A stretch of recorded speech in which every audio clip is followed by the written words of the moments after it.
Imagine selling yourself into a loveless marriage to save your family, only to become the target of a dangerous, forbidden obsession. Eve Jenna is a beautiful noblewoman who married a notorious, wealthy count. It was supposed to be a simple contract. She plays the quiet fourth wife, and he pays her family's debts. For years, she lived untouched and ignored by her playboy husband. But everything changes the night her husband demands a divorce. Eve is thrilled to finally take her money and run, until a massive, terrifyingly handsome man corners her in the dark. It's Azazel, her husband's son, and her stepson doesn't want her to leave. He whispers a scandalous confession, demanding that she become his instead. This is I became the first love of my stepson. Claudelle's mind reels. After receiving the documents to end her union, she recalls the shocking proposal that followed, one from her husband's heir. Kyan stands before her, a brilliant, almost unsettling smile on his face as he addresses her. Mother. The word hangs in the air, a stark reminder of their impossible situation. Viewed from outside the grand window, they are two figures locked in a tense moment. He is a man just 1 year her senior, yet on paper, he is her son. Her golden eyes widen, reflecting the weight of his audacious offer. Claudelle confronts Kyan, her voice laced with hurt. She admits she was never his father's favorite, but questions why he had to mock her so cruelly. He simply stares back, his blue eyes sharp and unyielding. He takes a single, deliberate step forward, invading her personal space. As he places a hand over his own chest, she flinches instinctively. A small, knowing smile touches his lips, and her golden eyes widen in shock. This is the first time she has ever seen him smile, and the sight is both brilliant and deeply unsettling, changing everything between them in an instant. Claudelle's breath catches in her throat. She always knew Kyan was handsome, but this smile is something else entirely, breathtaking and almost unnerving. He closes the space between them in an instant, his massive frame trapping her. "Why would you think I despise you?" he asks, his voice a low murmur. Startled by his sudden nearness, she clenches her fist. She stammers that he always looked at her as if she were a nuisance. Before she can say more, his hand darts out, seizing her arm and pulling her flush against his chest. His lips curve into a knowing smile as he admits he resented that she was his mother. Claudelle's golden eyes widen. She knew it, she says, asking him to let her go now. Instead, he pulls her impossibly closer, his touch sending a jolt through her. "But did you know this too?" he murmurs, his voice a low vibration against her skin. He confesses he has always harbored a deep, forbidden yearning for her. Claudelle gasps, her body trembling in his arms. He leans in, his breath warm against her ear, mocking the very title she holds. "Mother, huh?" Claudelle Quinn Vermont reflects on the whirlwind of events she never could have predicted. As the second daughter of a minor baron from the Empire's forgotten fringes, her path is set. Dressed in modest traveling clothes, she sits with a solemn expression, her golden eyes staring ahead. In her gloved hands, she clutches a letter sealed with red wax, a symbol of her fate. Today, she is to be married. Her groom is the powerful Count Hound, a man from a prestigious bloodline with immense wealth, still considered the most handsome noble in the Empire. Claudelle considers her husband, Count Hound, a man of staggering power who sits on a throne surrounded by mountains of gold. But she knows even a man like him has a deep flaw. His reputation is notorious, an infamous wanderer known for scandalous romances and numerous children from 3 prior unions. To the world, their marriage appears incredibly one-sided. She, a first-time bride from a family that could barely scrape by, and he, the wealthy count. But with her sister's help, she was molded into a proper lady, prepared for this very moment. Claudelle remembers how her sister helped her become a refined noblewoman, the family's treasured gem renowned for her beauty. But she soon realized her family's pride was not in her accomplishments, but in the high price she could command as a bride. They put her up for marriage in her youth, but disaster struck. One suitor passed away unexpectedly, while another called off the engagement. Financial ruin and calamities followed, making every arrangement fall through. As she recalls this difficult past, a door creaks open. She looks up, her eyes wide. "Sister?" she calls out. The memory that answers her call is not of her sister arriving, but of her sister's despair. Claudelle remembers finding her unmarried sibling weeping at a table, her hand protectively over her stomach. She was expecting a child, and the father, a Viscount's son, was far beyond her reach. This crushing reality fueled Claudel's own path. She recalls her fear of being rejected again, but steels her heart. This is her last chance. Gazing upon the Count's magnificent estate, her resolve solidifies. I will marry him, she vows, her decision echoing her family's desperation. A soft giggle echoes in the lavish room as the Count pulls a woman into an intimate embrace. Her breath hitches as their connection deepens on a golden chaise lounge. Just outside, Claudel stands in a grand hall, her vibrant red hair hidden beneath a modest bonnet. Her expression is serene and resolute as she announces herself. I'm Eve Jenna. The Count, meanwhile, is lost in his own world.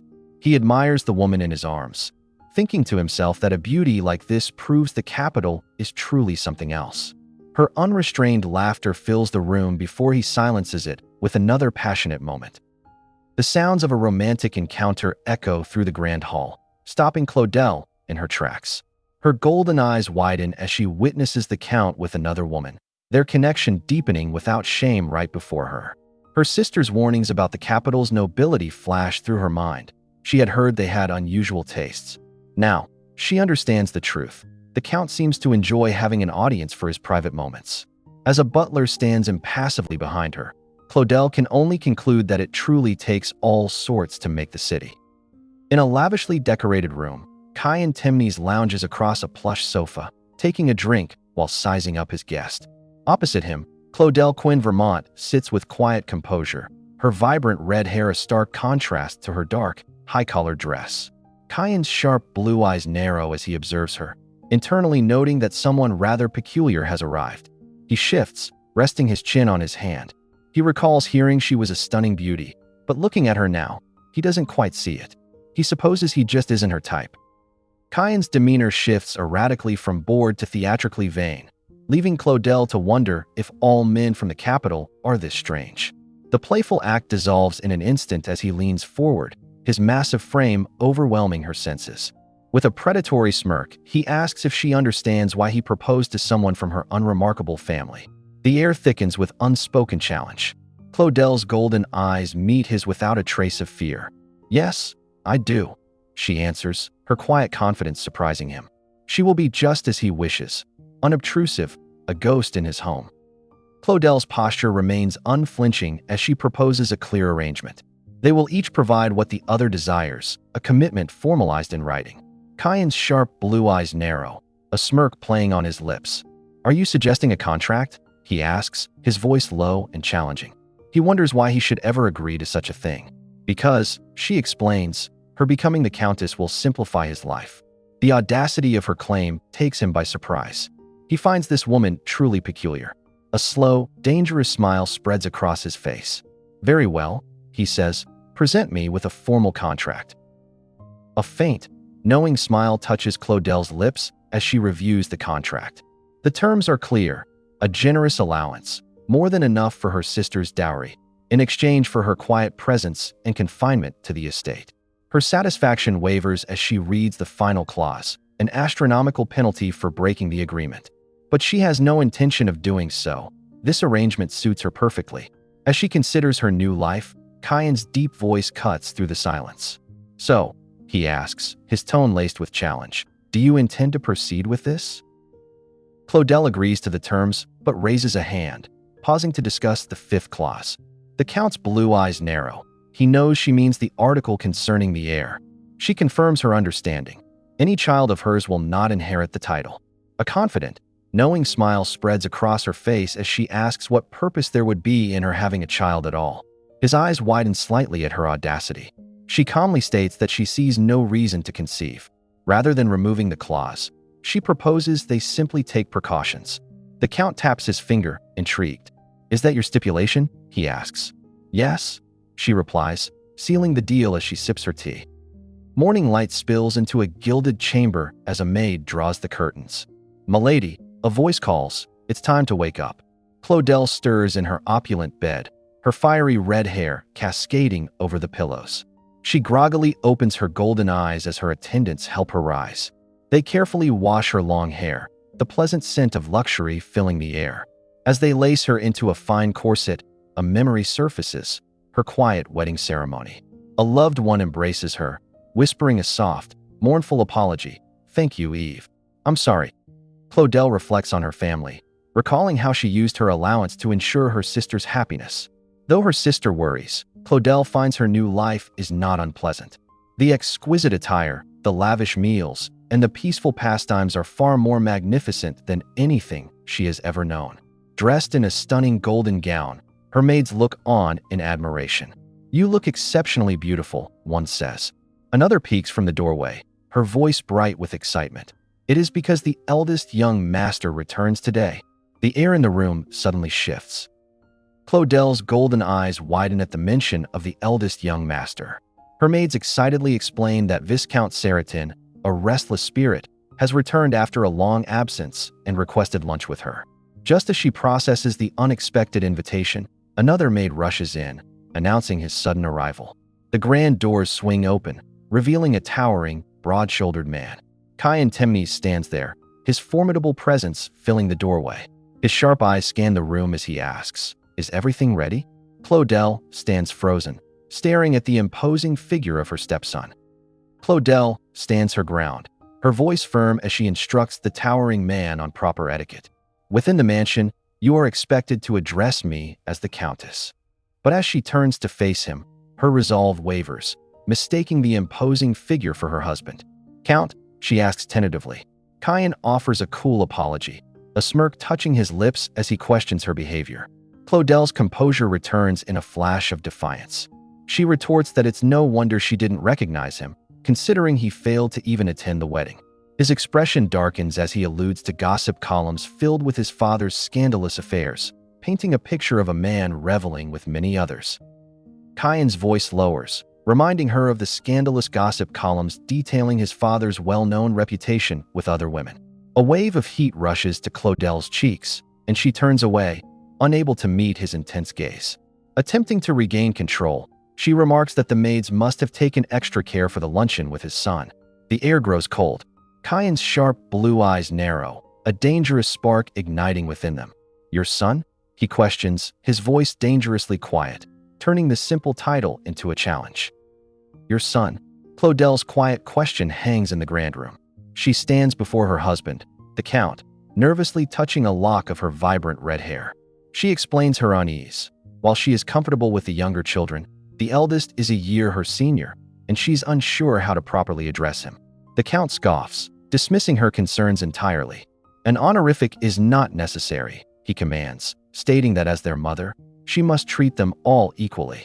Changing the subject, she asks what brings him to her chambers. He looks down at her with a commanding gaze, informing her she is required to attend luncheon with his son today. Claudel asks why her attendance is so crucial. The Count answers that this involves another reason for their marriage, a matter concerning the royal family itself.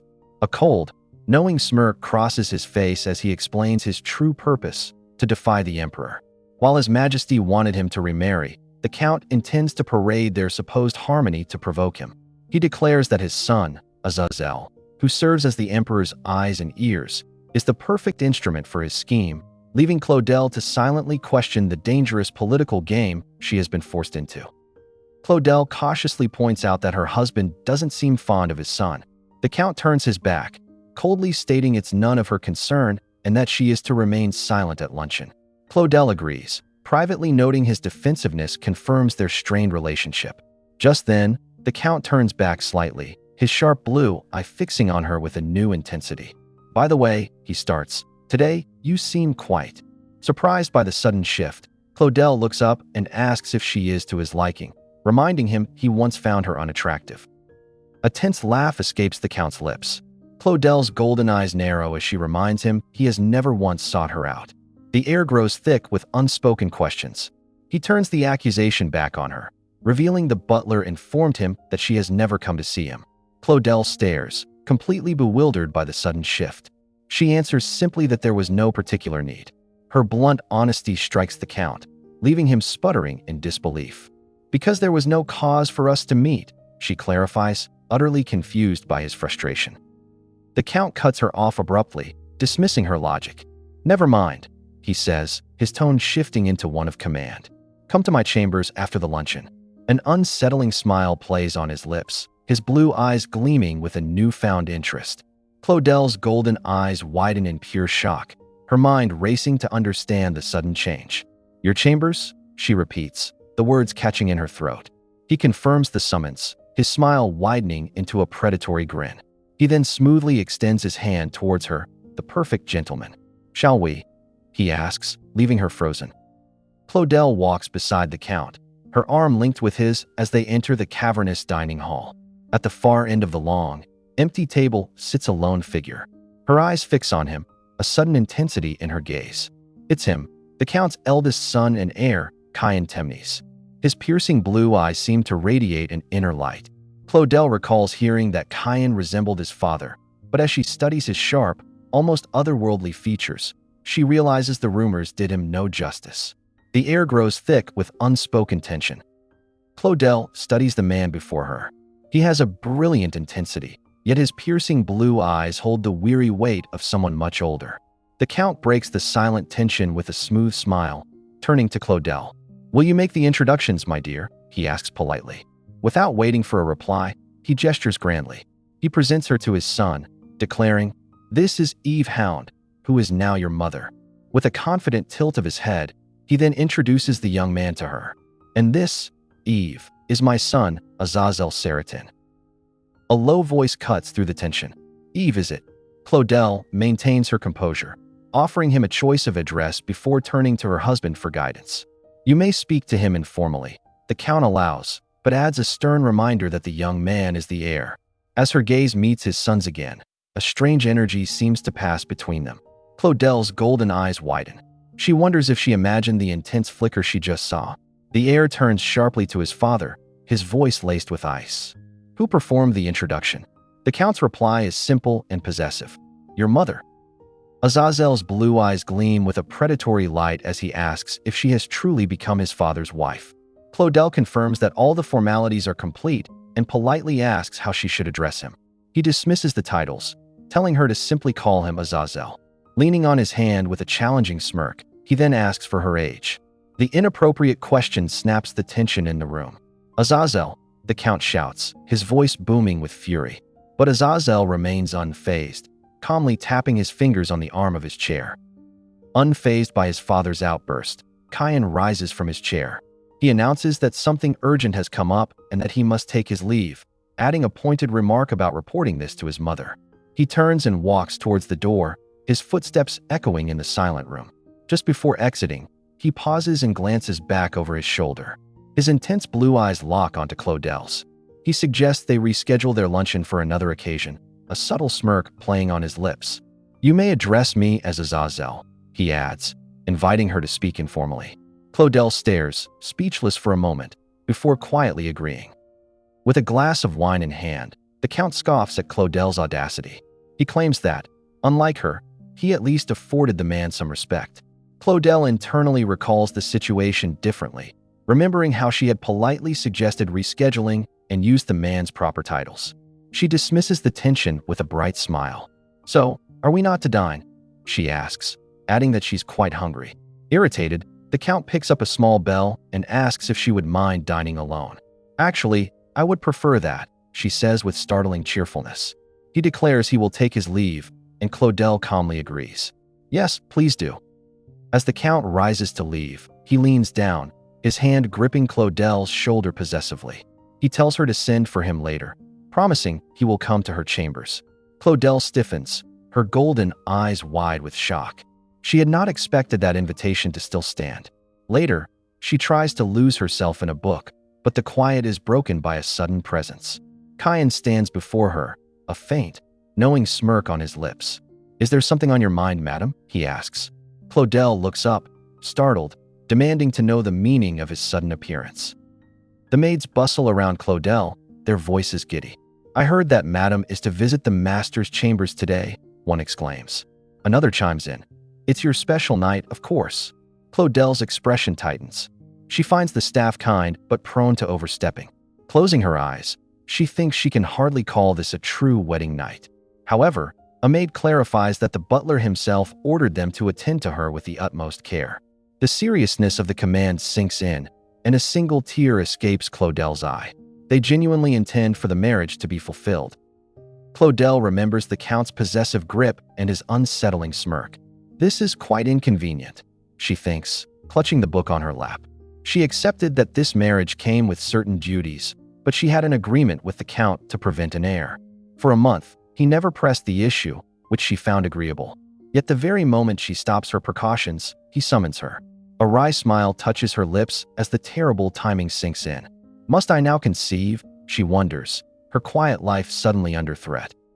Claudel's mind races, a bead of sweat tracing her temple. Why now?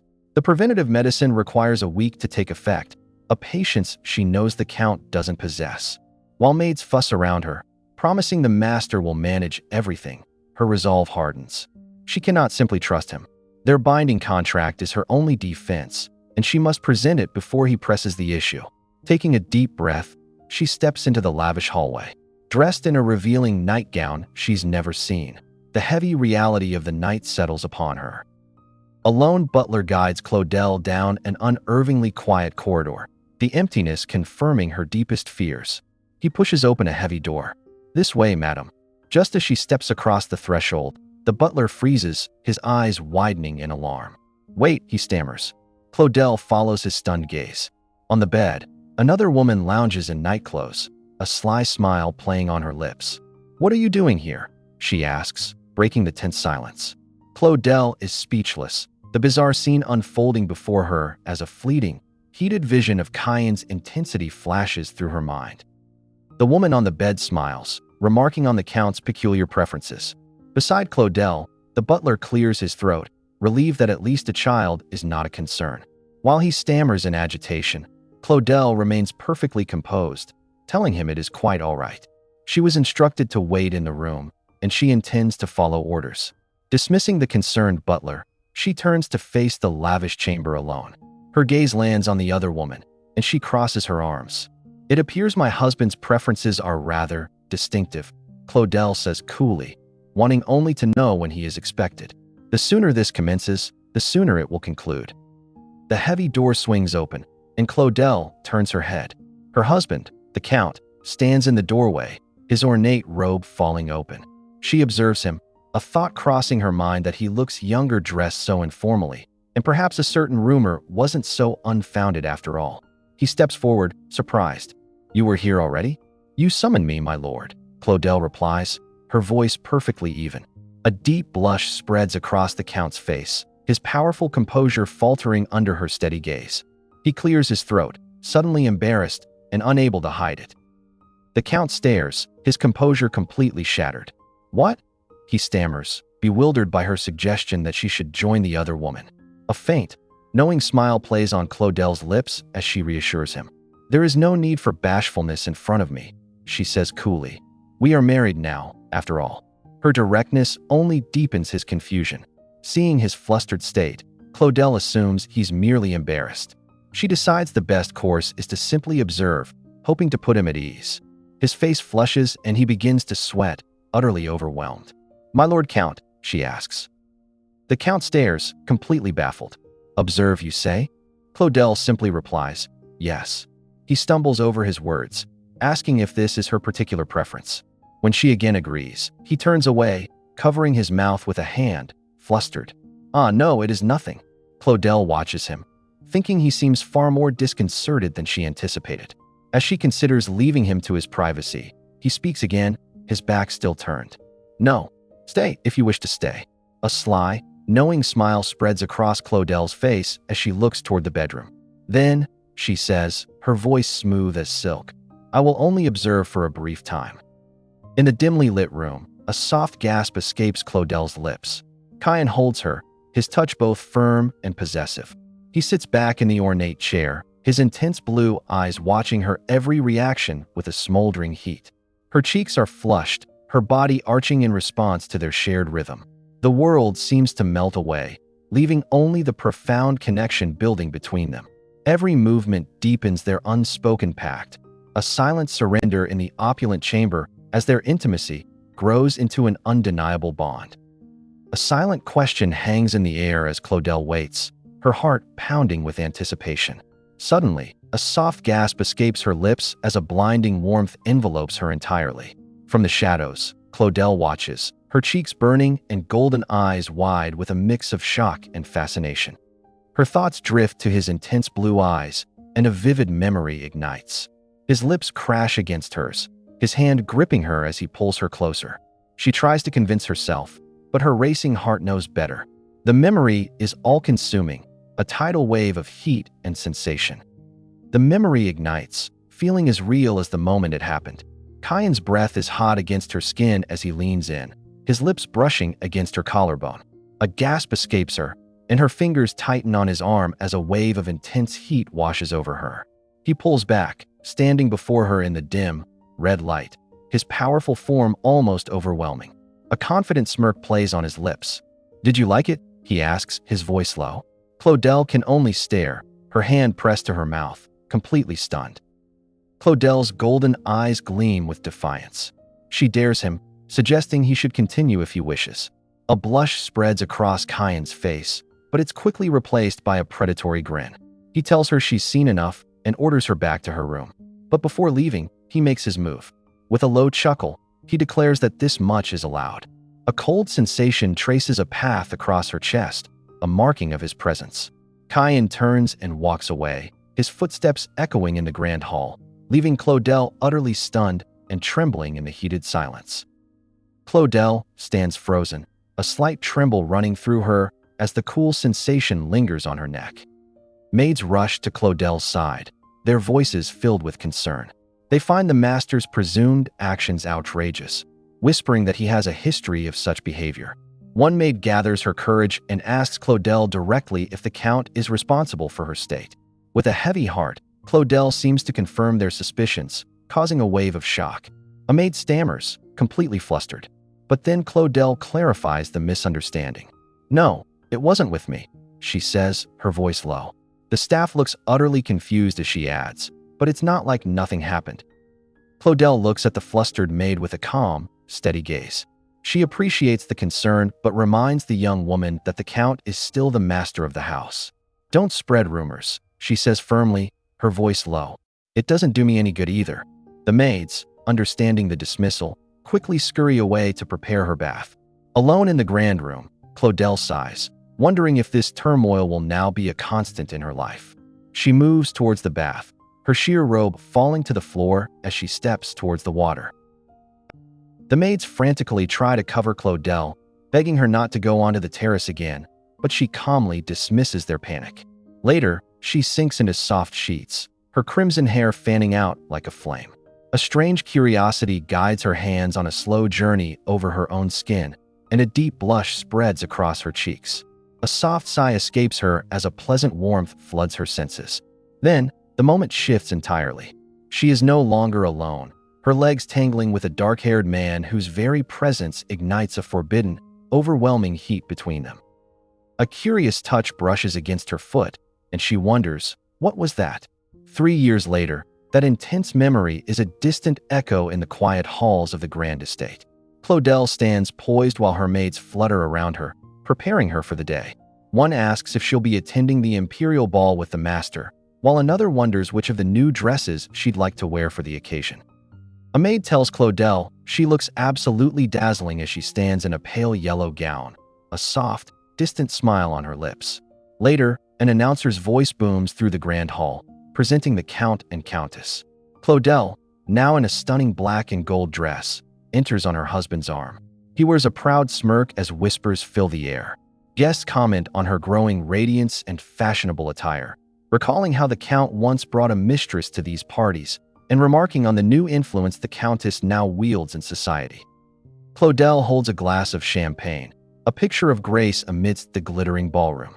The noblewomen murmur in admiration, commenting on how delightful she is, so perfect that the Count finally seems to have settled down. They are consumed with envy for her seemingly charmed life. But the public adoration fades. Later, in a quiet room, she sits in a simple gown, a letter trembling in her hand. Her husband's voice cuts through the silence, his question hanging heavy in the air. He asks her if she wants a divorce, shattering the flawless illusion they so carefully maintain. In an opulent room, the Count casually informs Claudel that he has another woman. He believes he has finally found true love. Claudel looks up from her papers, her golden eyes wide with shock. True love? She repeats, the words catching in her throat. The Count confirms it is so. Her posture stiffens as she grips their contract. She asks if he truly intends to end their arrangement, even if it means paying the enormous penalty of 10 million gold. His response is cold as he asks if the new woman is willing to accept that. The Count sips from his cup, his robe hanging open as he glares at her. That's none of your business, he says dismissively. Claudelle's initial shock fades, replaced by a cool composure. A small smile plays on her lips as she admits she doesn't really care. Since he is the one requesting the separation, she has no reason to refuse. He tells her the butler will handle the details. Understood, Claudelle replies crisply, requesting the compensation agreement be prepared immediately. Surprised by her resolve, the Count simply says, "All right." Alone in the opulent room, Claudelle's mind races. She considers the Count's vast wealth, his territories and mines spread across the empire. The staggering sum of 10 million gold sends a flush of excitement across her face. Her thoughts then turn practical. She must leave the capital, stripped of his protection. Strangely, she feels no sadness. Their life of luxury was cold and empty.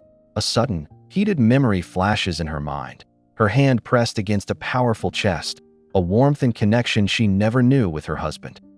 She recalls the Count's touch was always for his own benefit, never truly connecting with her. Her lonely nights, however, were often filled with vivid dreams of a different man, an unknown figure whose embrace was a secret she kept locked away.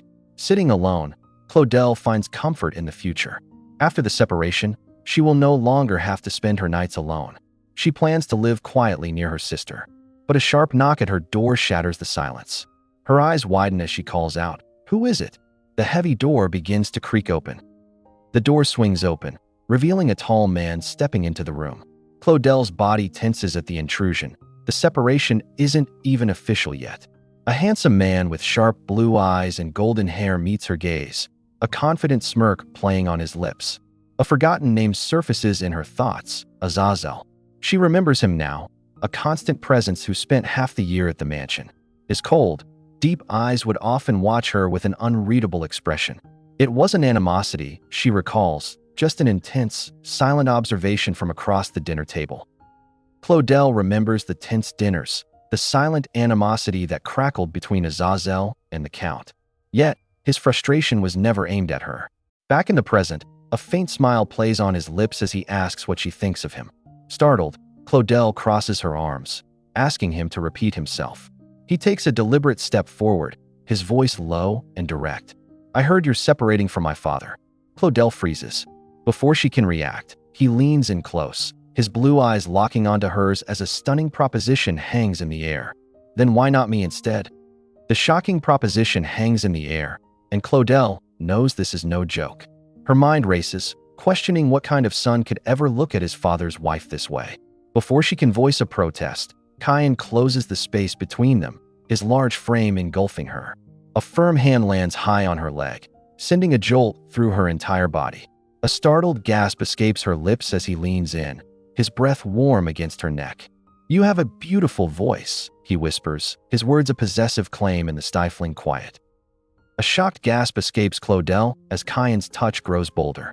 "Stop doing that," she pleads, her voice trembling. He leans closer, his tone dangerously calm as he simply asks why. Flustered, she calls his actions ridiculous, reminding him she is leaving his father. He smirks, noting she hasn't done it yet, and suggests that once they are together, her decision will be made.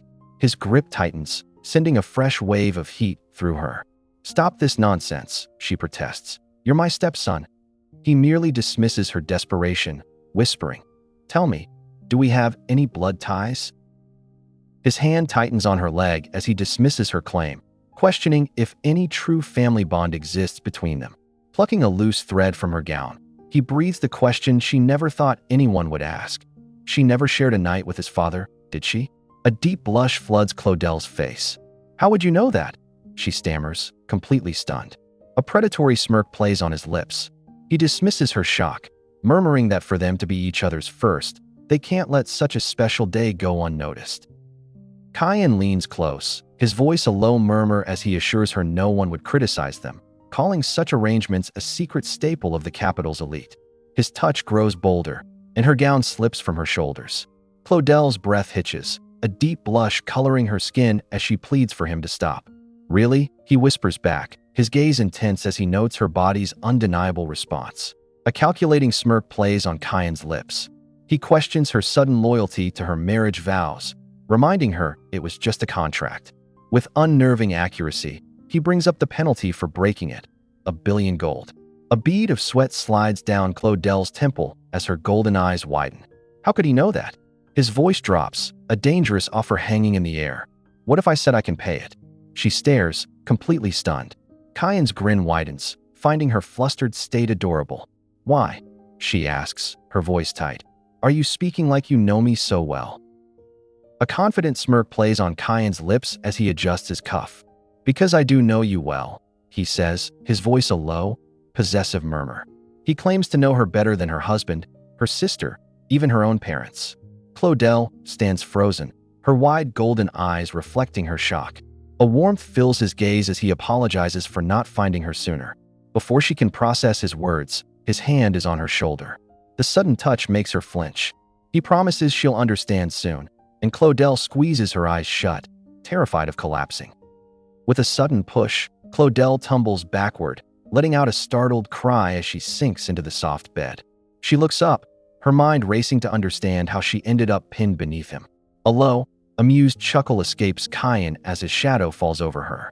A deep blush spreads across Claudel's face. A confusing warmth blooms in her chest, overriding her shame. He leans closer, his voice a low whisper. "So, Eve," he murmurs, his gaze intense. "If we cannot be intimate, can I at least do something else?" Kyan's voice is low and firm as he states his intent. "I want to kiss you."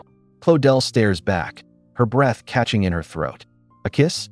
Kyan leans closer, a smirk playing on his lips as he points out that for her husband, a kiss is just a formal greeting. Flustered, Claudel turns her head, insisting she doesn't want legal complications. A warm, knowing smile spreads across Kyan's face.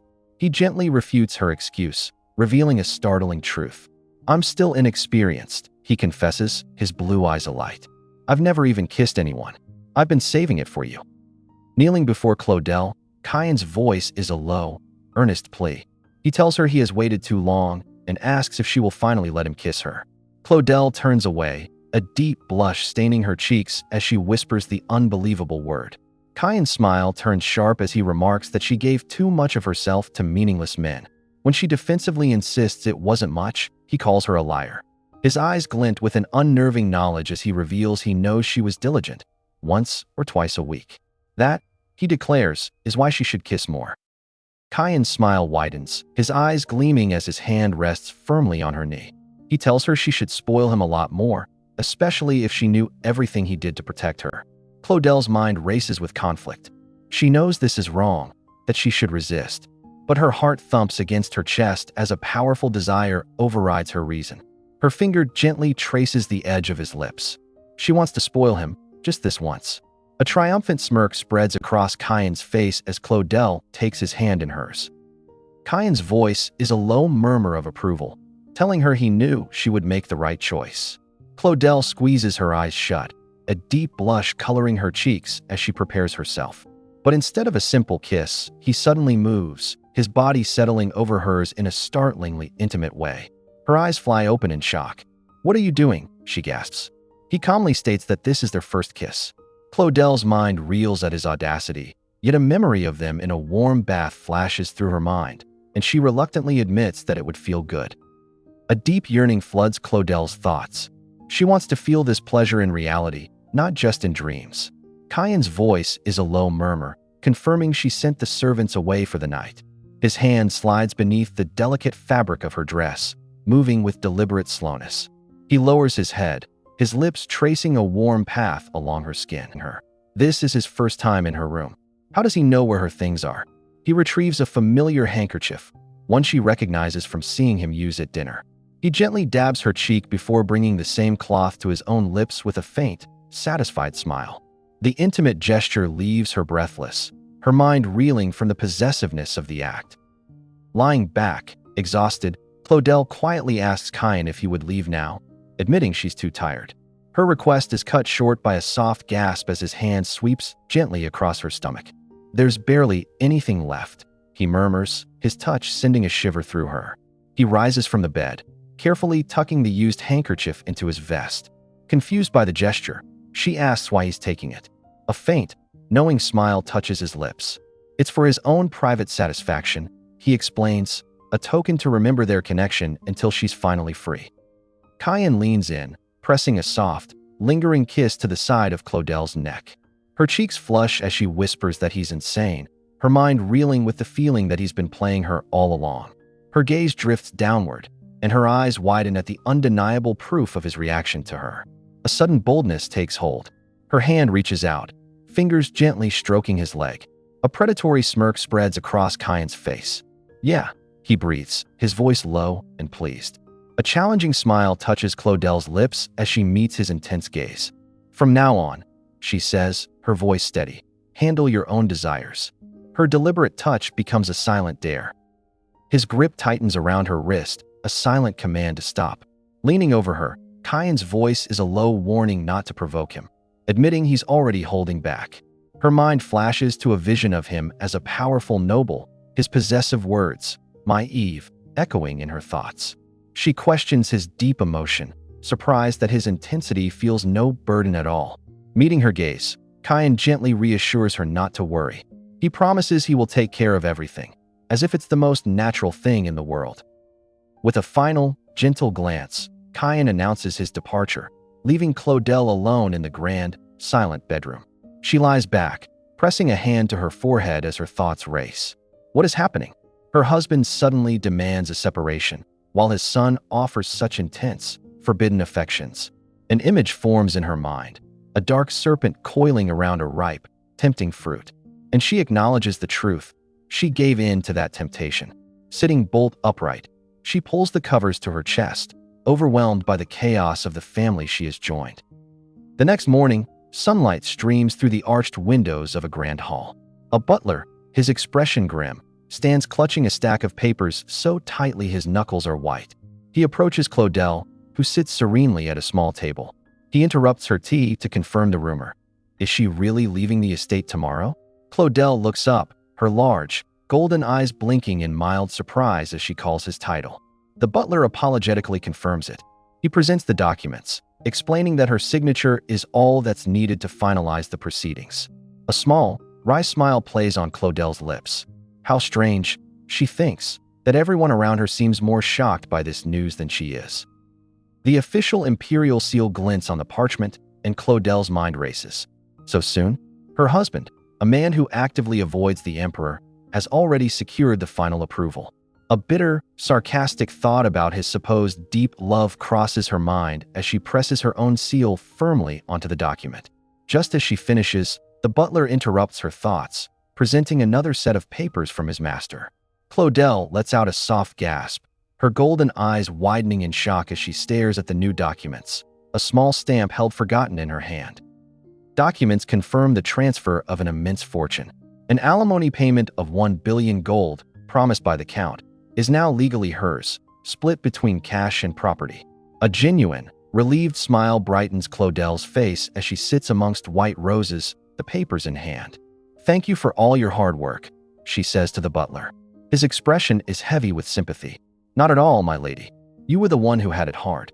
He begins to speak ill of his master, but Claudel stops him. Her smile fades into quiet resolve. "Don't say that," she insists, stating that it was never a marriage based on love to begin with. The butler's voice breaks the silence, asking if she plans to stay at the residence the Count provided. Claudel looks down at the document, her brow furrowing slightly. She recalls the odd stipulations. She must stay in the capital for a month after the divorce and meet with him twice a week. Her fingers tighten on the paper, a faint tremor running through her hand. It doesn't make any sense. A dark silhouette of the Count flashes in her mind. He would only give her the immense fortune if she accepted his strange terms. She wonders if it's all just for his public image. Claudel puzzles over the Count's strange conditions. Is he just worried about what others might think? She lets out a soft sigh, resigning herself to the peculiar terms. It's only for 1 month, after all. The butler asks if she plans to take her personal attendants to the new residence. She hesitates, her expression clouded with concern. Claudel worries they would see serving a divorced woman as a step down. Before she can finish the thought, two young servants rush in, their voices overlapping with desperation as they plead for her to take them along. The maids cling to Claudel, their faces wet with tears. They wail dramatically, worried they'll be demoted once a new mistress arrives. The butler calmly reasons that she would be more comfortable with staff she already knows. Touched by their earnest pleas, Claudel relents, and the maid's sorrow instantly turns to cheers of joy. The celebration is cut short by a voice from the doorway. A servant bows, announcing that the master wishes to see her briefly. The air grows thick with tension as Claudel's golden eyes widen in surprise. Claudel faces the Count in his opulent drawing room. He sits with a sharp, confident smile, holding a teacup as he asks if the paperwork was handled correctly.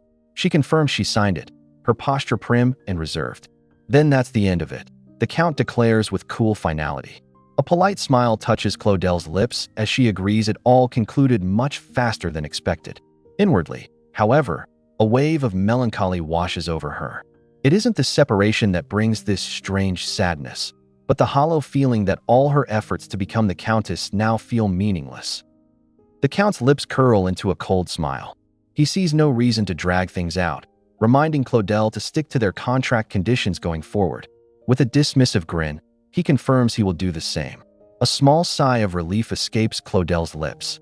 She asks if their strange arrangement is finally over, acknowledging to herself that it was a reasonable agreement. Yes, she confirms aloud. That contract is over now. Across from her, the Count taps his fingers impatiently on his arm. What is it? He asks, his gaze narrowing as he studies her. You don't seem any different than usual. A faint blush dusts Claudel's cheeks as she explains she just didn't sleep well. Her mind flashes to a memory of Cayenne, a knot of worry tightening in her stomach. Does he know? She tries to dismiss it, saying she just had some things on her mind. Things? The Count presses, leaning forward with a sharp, unsettling grin. He surmises she's simply thinking about how to live now that she's wealthy. That's true, she concedes quietly. The vast room is silent, save for the steady ticking of a grandfather clock. Claudel looks up. So you came to say goodbye? The Count's lips curl into a smug smile as he asks if she even knows his name. Claudel quietly confirms that she does. What is it then? He presses, leaning back in his chair. After a moment of hesitation, she answers, Count Hound. He nods, satisfied. From now on, address me by name. Claudel's eyes widen in confusion. Why now? Their arrangement is ending. He dismisses her silent question, telling her to practice until it feels natural. Then, his gaze sharpens. By the way, he begins, what are you planning to do now? I'm talking about that preference of yours. Claudel freezes, staring back at him in stunned silence. Claudel echoes the word, confused. Preference. The Count clarifies, his voice low and accusatory, speaking of her particular inclinations and asking if she enjoys being an observer. Stunned, Claudel processes his words. A wry smile touches her lips. Is he trying to silence her about his own embarrassing tastes? A defiant glint enters her golden eyes. Dane, she says, her voice suddenly sharp. Does blaming someone else for your own desires make you feel better? He sputters, caught off guard. A heated memory of Cayenne flashes in her mind. His intense gaze, their closeness. You're the one who enjoys that, she counters coolly. A serene, knowing smile graces Claudel's lips as her eyes close. She muses that while his taste is unusual, there are all kinds of people in the world, and some might even accept it. Maybe your true love, she suggests softly, is someone who can understand that preference.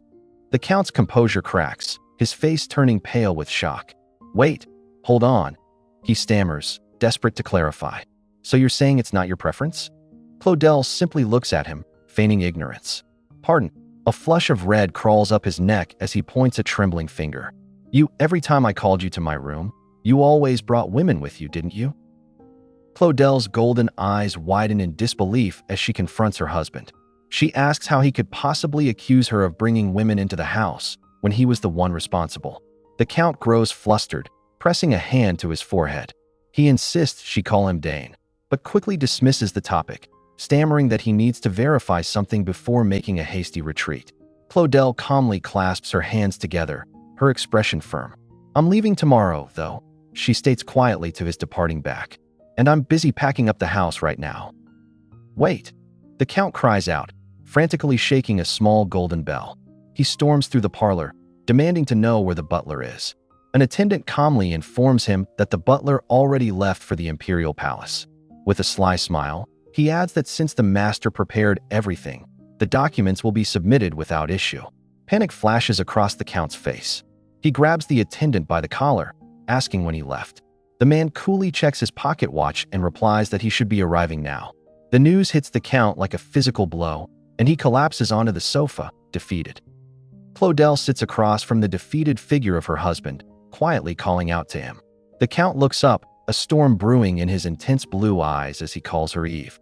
He presses her for an answer, demanding to know why she stood by silently when he was with other women, questioning her inaction regarding their private affairs. Her golden eyes widen slightly. She answers honestly, explaining that she simply believed that was the kind of person he was. The admission shatters his composure as he protests that she never showed him any emotion at all. Claudel looks at her husband, suggesting there has been a misunderstanding between them. But the Count disagrees, his voice firm as he states that a lot has changed. He looks at her with desperate eyes, asking if she resents him.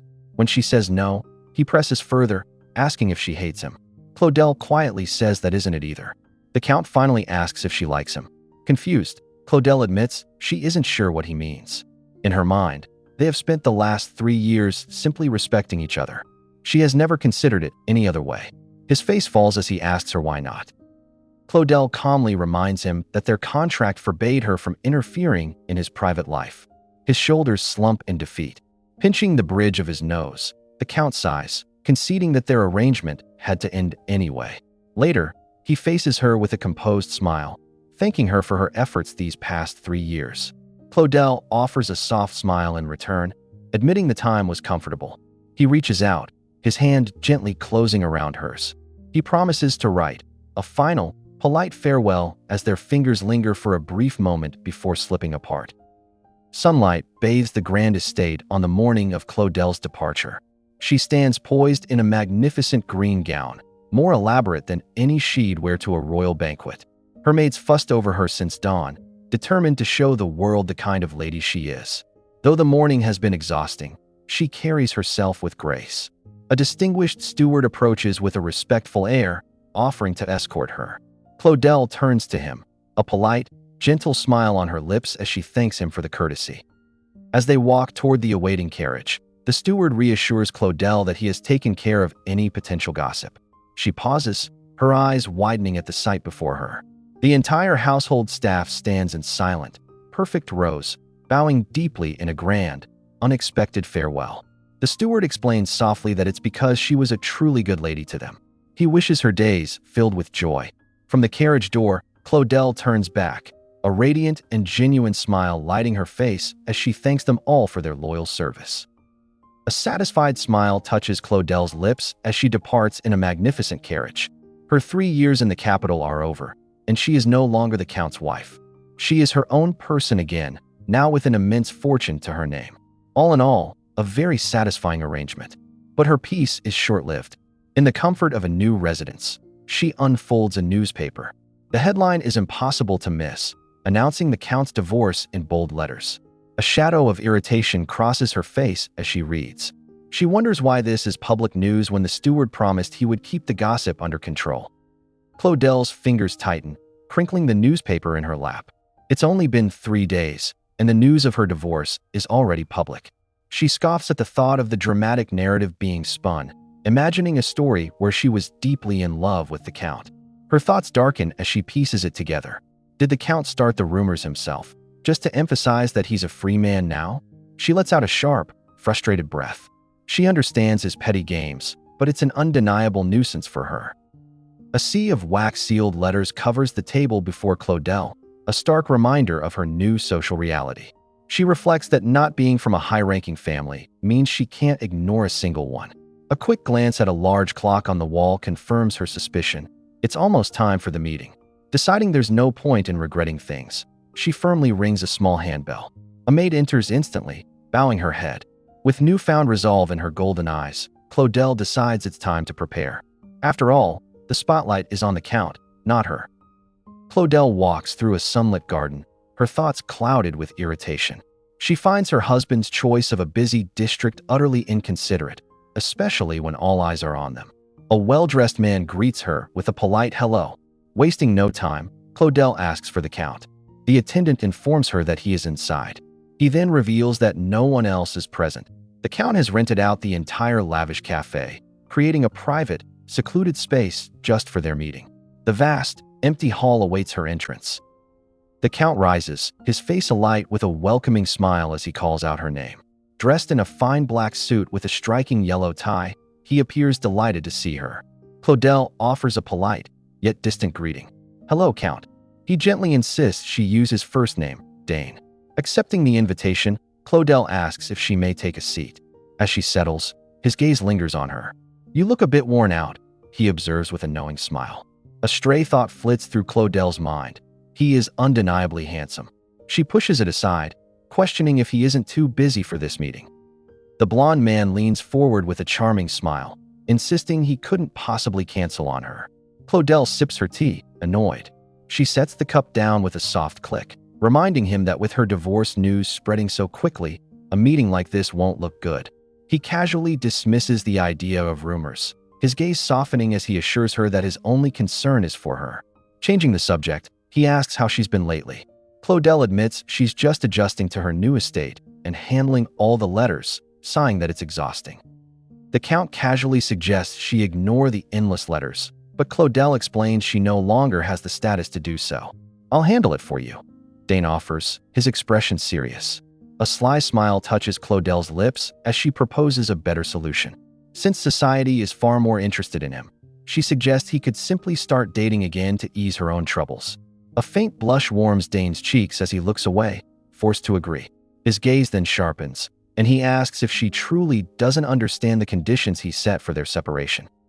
Claudel reflects on her recent troubles, admitting to herself she was too focused on the separation terms. She always knew he drew attention, but not like this. Across the table, Dane's hands nervously fidget with his tie. A faint blush colors his cheeks as his blue eyes lock onto hers, his expression suddenly serious. Gathering his courage, he makes a quiet, heartfelt confession. "I like you." The words hang in the air, a sudden warmth that stills the room. Claudel's golden eyes widen in disbelief. "What?" she breathes, completely stunned. A cold dread washes over Claudel as her golden eyes fix on Kyan. "Are you joking with me right now?" she asks, her voice sharp with disbelief. He gently takes her hand, his touch sending a jolt through her as he insists he is serious. Her mind screams in denial. No way. Flashes of him with other women, moments of intimacy she was never part of, flood her memory. Her shock hardens into bitter accusation. She asks if he's trying to two-time her now, questioning why he would want her as a mistress after ending their marriage for another woman. A teacup clatters on its saucer as Kyan calls her name, his voice desperate. "Eve, you are that true love." He explains he wanted a fresh start, that their whole contract was wrong from the beginning. Claudel stares, bewildered. A fresh start meant a divorce? He stammers, a blush creeping up his neck, admitting he thought bringing up a separation first might make her see him differently. Her voice cuts through his plea, cold and sharp. "Who told you that?" He looks down, avoiding her gaze. "Women," he finally admits. Claudel's golden eyes narrow. "The same women you've been fooling around with until now?" she asks, her tone sharp with disbelief. A deep flush spreads across Kyan's neck. He confesses that even after realizing his true feelings for her, he continued his dalliances out of pure pettiness. He was convinced their connection was broken beyond repair and that she would only reject him if he showed his heart. He stands before her, vulnerable. "I owe you an apology for how I've acted," he says, his voice low with sincerity. "I'm really sorry." A vivid memory flashes through Claudel's mind, the dangerous gleam in Kyan's blue eyes, the firm press of his hand over hers. A flush of heat spreads across her cheeks, and she crosses her arms defensively. "This is sudden," she challenges, her voice tight. "Didn't you say my face isn't your type?" Kyan's smile is slow and confident. He corrects her, insisting his feelings weren't sudden, but gradual. Her kind of beauty, he adds, is not the type that has preferences. The light mood breaks as she meets his gaze, her expression serious. "What if I don't like you?" Kyan's voice is laced with an unshakable confidence. He reminds Claudel that their promise is still valid and then presents a challenge. to win him over in a month. He flashes a brilliant, disarming smile, assuring her that she lacks nothing. "You just have to meet me comfortably," he says, promising that if he doesn't end up liking her, he will not hold on to her. Overwhelmed, Claudel presses a hand to her forehead. "You must keep that promise," she insists, her voice heavy with the weight of his proposal. Her thoughts race, considering the complications, the rumors that will surely follow, and the unwanted attention she will receive from other nobles if they are seen together so often. Hey, thanks for watching this chapter breakdown on Manhwa Fury. I spent hours day and night cutting, scripting, and editing just for you to dive into the story with zero fluff. If you love this ride, smash that subscribe button and hit the bell so you don't miss the next epic recap. And while you're here, check out the video on screen now, or link below, for the next wild twist you won't believe. I'll see you in the next one. Fury out.